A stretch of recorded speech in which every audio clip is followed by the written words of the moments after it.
por mim de querer essa kita effort coletivo caminho cultura departamento não concerni e também pueblo de Aruba também o aqui kota ng rol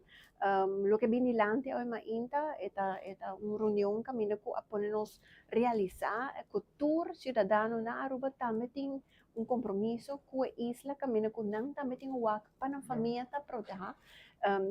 mais melhor possível di tour bota bisa é parte ng caminho que nós tem que nós corre risco pe caminho que nós temos preparar para nós ter água nós costas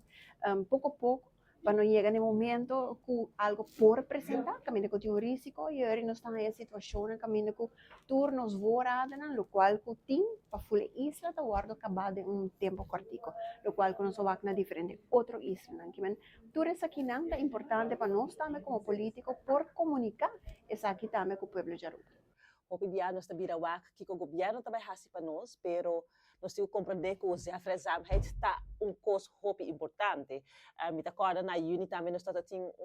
press conferência, então misa está por meio de Juni, tá temporada de huracán, zorg para botin 10 dias de supplies ng kla, e essa é algo que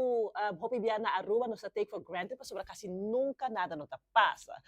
Então pessoa que foi Juni, agora está na depois de huracãs período. Dus na Januari, sempre nós estamos aqui com turting, se material de água word usar, para nós ver ng bay, para nós para nós ter suficiente supply